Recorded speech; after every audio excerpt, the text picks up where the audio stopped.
하나님의 말씀 호세아 9장 1절에서 9절의 말씀입니다.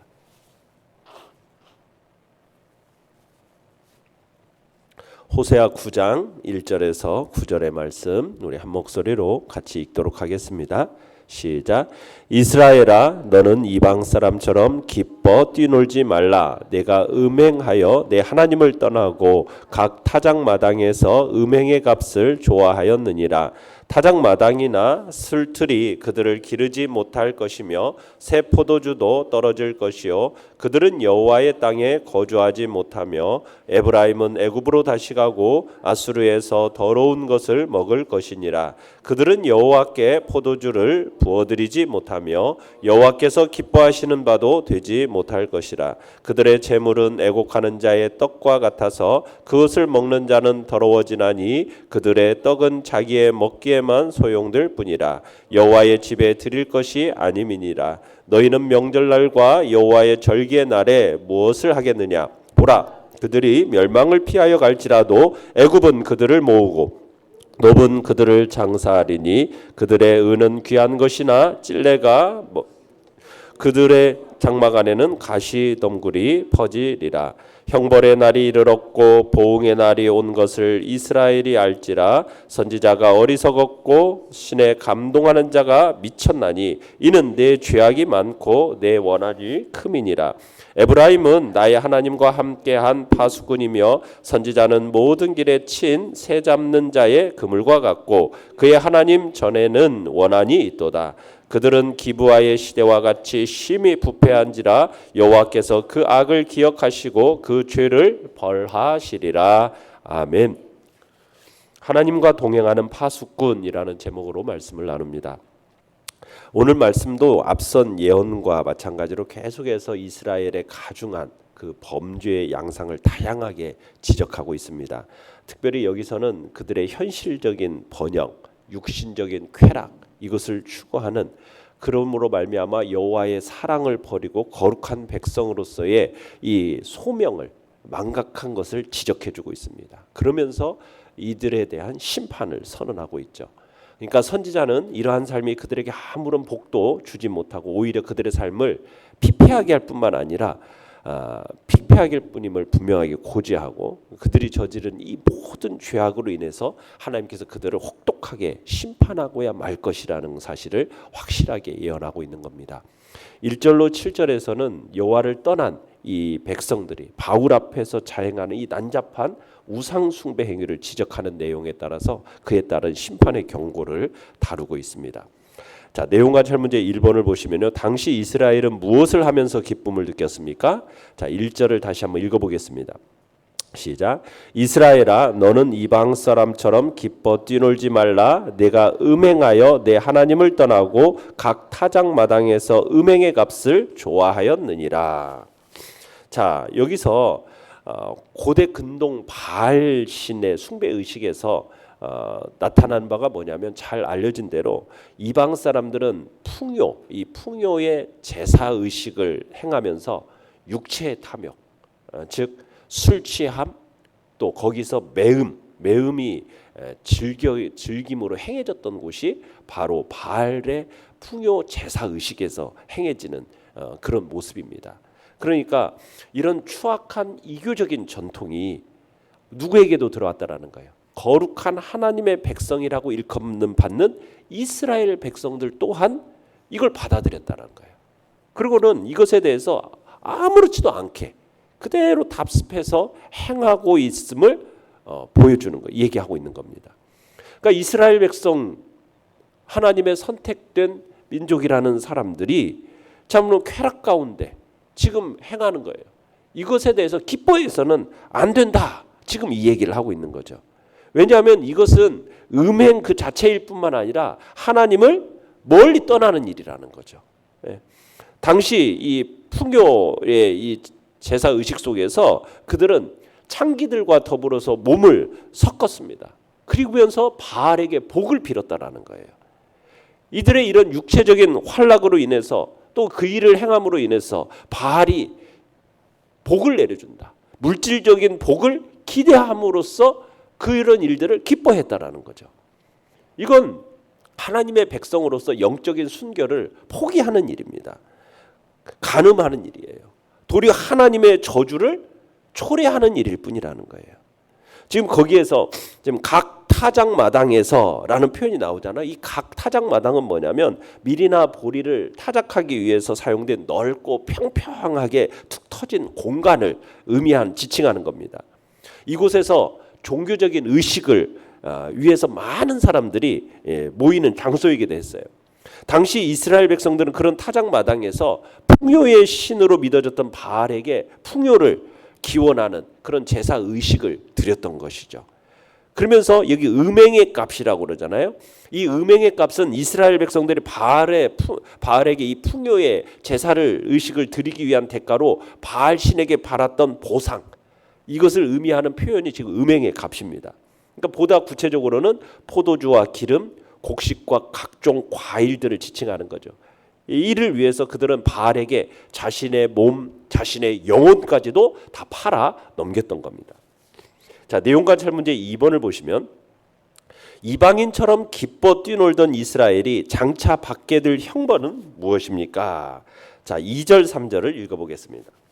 시작.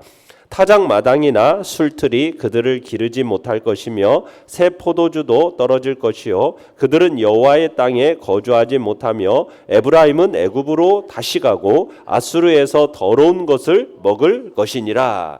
자, 하나님께서 이스라엘의 범죄에 대한 대가로서 어떤 일이 일어날 거라고 지금 얘기하고 있습니까? 기근, 가뭄 이런 걸 통해서 그들에게 풍요로운 수확을 거두지 못하도록 막을 것이다 라고 얘기하고 있어요. 그러니까 설령 그들이 바라던 대로 수확을 거둔다 할지라도 또 뭐예요? 전쟁을 맞이하거나 패전해서 포로로 끌려가게 됩니다. 그래서 그런 것들을 누리지 못하게 될 것을 예언하고 있어요. 지금 타작마당이나 술틀이 그들을 기르지 못할 것이며, 이 표현은 뭐냐면 마치 목자가 양을 먹이는 것처럼 빗대어 가지고요, 타작마당과 술틀이 이스라엘을 먹이지 못할 것이다, 이런 의미인 겁니다. 그러니까 풍요로운 제의를 위해서 지금 제사 의식으로서 바알에게 이렇게 제사를 드렸는데 오히려 기근과 가뭄이 오고, 기근과 가뭄 때문에 그들이 바라던 곡식을 얻지 못하는 거죠. 또 얻어서 타작마당이나 술틀에 놓아서 양식을 준비한다 할지라도 결코 그것을 먹지 못할 거라는 거예요. 새 포도주도 뭐 한다고요? 떨어질 거다.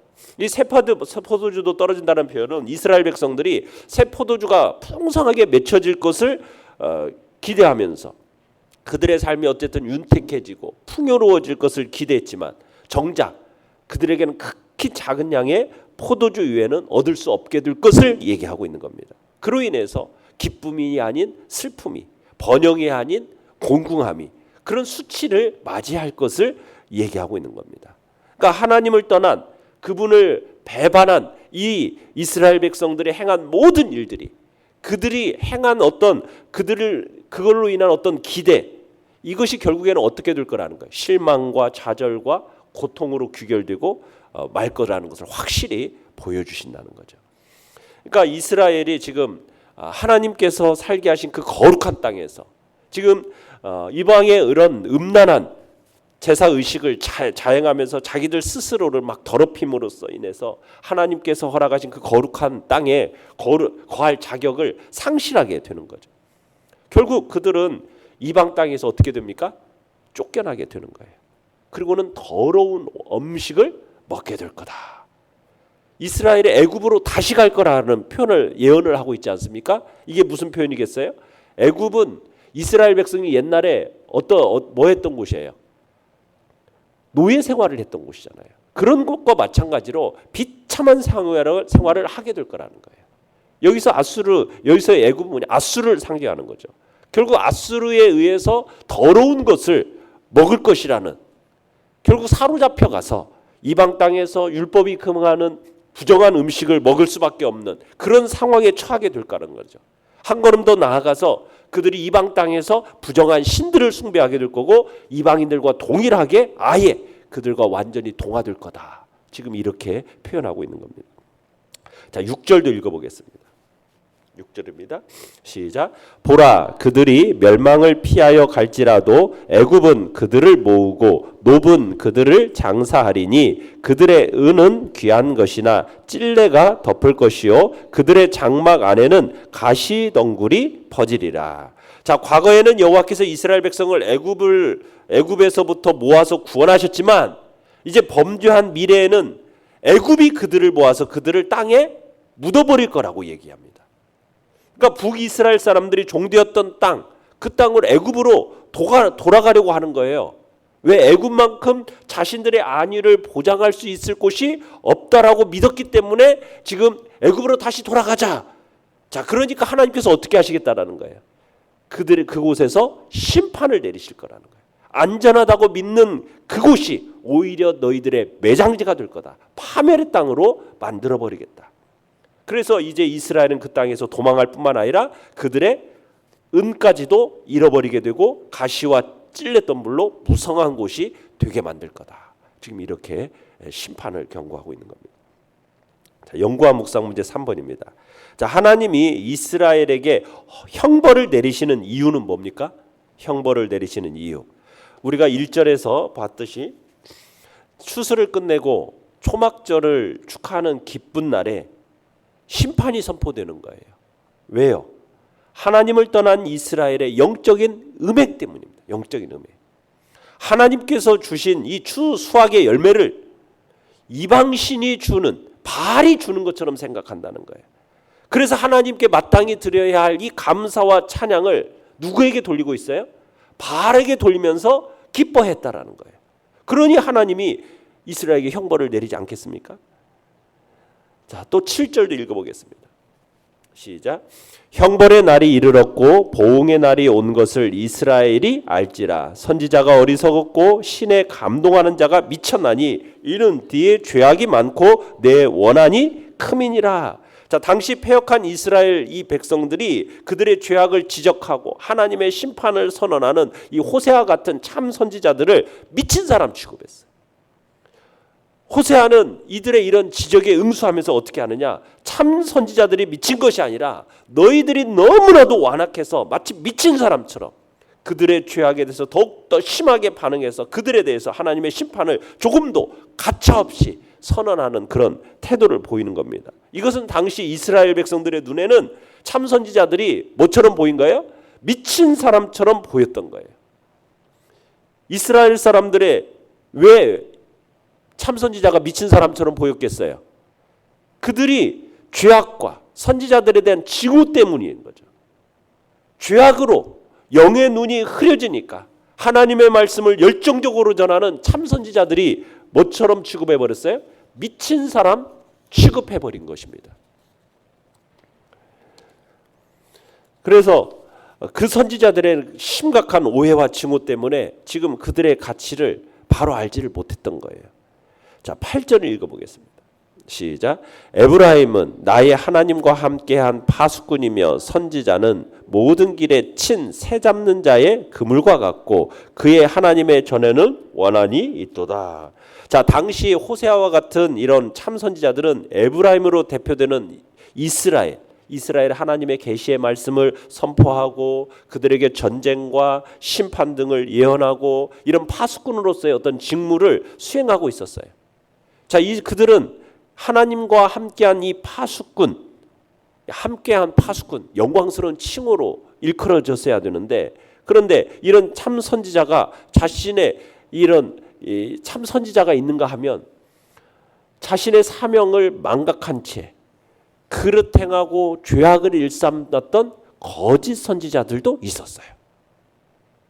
본래 파수꾼으로서 선지자는 어떻게 보면 하나님의 백성들이 그릇된 길을 가면은 어떻게 해야 돼요? 그들의 죄악을 깨닫게 하고 가르쳐주고 바른 길로 이끌어서 하나님의 그 심판의 위기 상황에서 벗어나도록, 그 직면했을 때 회개의 말씀을 선포해서 벗어나도록 그 사명을 감당하는 것이 참 선지자의 모습이잖아요. 그런데 이 당시 거짓 선지자들은 이런 사명을 망각한 겁니다. 그들은 모든 길에 친 새 잡는 그물처럼 사람들을 어떻게 했어요? 파멸에 빠뜨린 일을 자행했다라는 거예요.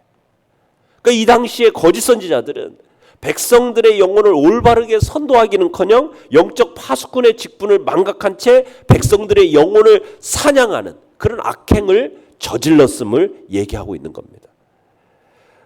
9절을 읽어봅니다. 9절 시작. 그들은 기브아 시대와 같이 심히 부패한지라 여호와께서 그 악을 기억하시고 그 죄를 벌하시리라. 지도자들과 백성들의 이 총체적인 타락상을 뭐에 지금 비유하고 있습니까? 사사기에 나오는 기브아 시대. 여러분 기브아 시대가 어떤 시대인지 아십니까? 베냐민 지파가 보여준 악행과 부패의 모습이에요. 그것과 복사판이다. 지금 이스라엘이 그렇다라고 얘기하고 있는 거예요. 하나님께서 그들에 대해서 악을 기억하시고 그 죄를 벌할 거라고 단호하게 선언하고 계십니다. 여러분 기브아 시대, 이 기브아 시대는 영적 암흑기라고 이야기하는 사사 시대에 일어난 일들 가운데서도요 가장 잔인한 참극입니다. 그때 어떤 일이 있었습니까? 그러니까 이스라엘 전국을 소름 끼치게 했던 사건이에요. 레위인이 첩을 얻었는데 그 첩이 어떻게 했어요? 도망갔어요. 음행을 저지르고 도망갔어요. 그리고서는 자기 친정으로 간 거 아닙니까? 그러니까 이제 레위인이 다시 데리고 돌아오는 거예요. 돌아오는 길에 기브아라는 땅, 거기는 베냐민 지파가 있는 곳이에요. 그곳에서 이 첩을 어떻게 합니까? 윤관하고 결국에서는 죽입니다. 그래서 결국은 죽어요. 그러니까 이 레위인이 어떻게 하느냐? 이 첩을 12동강이를 냅니다.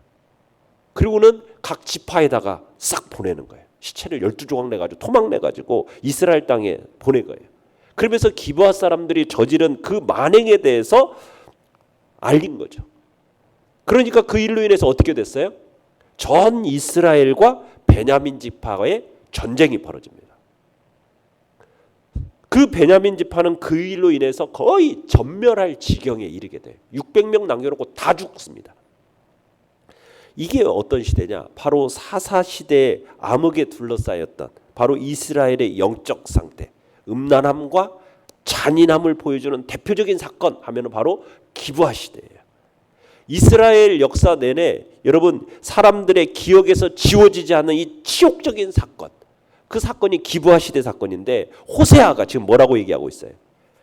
자기 시대에 지금 이스라엘이 바로 그 옛날 사사시대에 그처럼 잔혹스럽고 추악한 짓을 저질렀던 그 시대와 방불할 만큼 영적으로 도덕적으로 매우 부패했다라고 지적하고 있는 겁니다. 그리고 이러한 일을 하나님이 다 뭐 하신다고요? 기억하신다고. 그러면서 하나님의 경고가 주어지고 있는 거예요. 느낀 점 4번입니다. 백성들이 우상 숭배를 즐기고 영적 지도자인 선지자들마저 타락해 하나님의 심판을 초래한 것을 보면서 무엇을 느낍니까? 자, 바알 우상 앞에서 열광하는 이런 선민을 향해서 하나님의 그 엄정한 심판의 경고를 하는데 그들이 기대했던 물질적인 풍요, 다산의 소망, 이것이 완전히 깨어진다라는 이 사실 앞에서 여러분 이기적인 소망과 그 소망을 이루기 위한 그릇된 방법이 결코 인간의 어떤 만족과 형통으로 귀결되지 않는다라는 것을 우리로 하여금 깨닫게 하고 보고 느끼게 하는 거예요. 공의로우신 하나님의 심판만이 있게 된다라는 것을 우리로 하여금 보게 하는 겁니다. 신약을 살아가는 우리 선택된 민족인 우리들도 마찬가지인 거죠. 우리들도 하나님의 그 사랑과 소명을 망각한 채 여러분 세상 사람들이 그러하듯이 그저 물질적인 풍요만을 소망한다면, 그래서 바알 앞에서 난잡한 일을 행하며 뛰어노는 이스라엘 백성들처럼 허탄한 그런 삶을 사는 것이나 다름없다라는 것을 우리는 기억해야 된다는 거예요. 물질적인 풍요와 육체적인 쾌락을 위해서 하나님을 이용하는 것과 동일한 방불한 그런 모습을 살아가는 것은 지금 오늘 말씀에서 심판을 선고받은 북이스라엘이 맞이한 비극적인 결말과 결코 다르지 않다라는 사실을 우리는 기억해야 된다는 거죠. 우리는 이 시대에 또한 영적인 파수꾼으로 부름받았다라는 사실을 기억해야 하겠어요. 여러분 이 시대의 파수꾼으로서의 사명을 잘 감당하기 위해서는 우리가 어떻게 해야 됩니까? 먼저는 영적으로 깨어 있어야 돼요. 파수꾼이 하는 일이 뭐예요? 경계 근무를 서는 일입니다. 파수대에 서서 그곳에서 혹시나 적이 우리를 침공하지는 않을까, 그러기에 졸거나 잠들어서는 안 되는 거예요. 영적으로 늘 깨어 있어야 되는 거죠. 여러분, 우리가 살아가는 이 시대, 점점 죄악으로 어두워져가는 이 시대 가운데 우리는 깨어서 파수꾼으로서의 본분을 감당해 나가야 하겠습니다. 우리가 그저 삶의 현실에 매몰되어 사는 자가 되어서는 안 되겠습니다. 우리는 미래를 바라보면서 영혼까지 대망하면서 장차 닥칠 일을 정확히 분별할 줄 아는, 그래서 이 세상을 향해서 크게 분명하게 선포하는 삶, 그게 우리가 영적인 파수꾼으로서 이 시대를 살아가야 할 모습인 거죠. 우리는 이 시대 속에서 파수꾼으로 부름받았다는 사실, 파수꾼으로 세움받았다는 사실을 기억하면서 하나님의 뜻에 충성된 삶을 사시고 영적으로 소경 같은 삶을 살아서 파멸의 구덩이에 빠지는 그런 어리석은 자가 되어서는 안 되겠습니다. 소경이 소경을 인도하는 것 같은 그런 자리에 우리는 서서는 안 되고, 우리는 정말 영적인 눈이 분명하게 서서 정말 하나님 앞에서 영적인 파수꾼의 일을 감당함으로 참으로 구덩이에 빠져가는 자들을 오히려 구해내는 그런 복된 역사를 이뤄내기를 간절히 축원합니다. 결단과 적용 5번입니다. 내 기쁨의 근원은 무엇입니까? 세상 사람들처럼 뛰놀며 쾌락을 즐기진 않습니까? 나는 적의 침입을 알리고 잠자는 사람들을 깨우며 바른 말을 하는 파수꾼, 항상 하나님과 함께하는 파수꾼입니까? 우리가 주님 앞에서 영적인 파수꾼으로 부르심을 받았음을 생각하고 세상의 그런 쾌락과 물질적인 풍요에만 마음을 쏟는 어리석은 자리에 빠지지 않고 영적인 눈이 분명하게 떠서 분명한 나팔을 불 수 있는 그런 파수꾼의 사명을 감당하겠다고 결단하며 나가시길 바랍니다. 오늘의 기도 같이 읽겠습니다. 영적으로 깨어 하나님과 늘 동행하며 진리를 행하는 가운데 기뻐하는 자 되게 하소서. 아멘.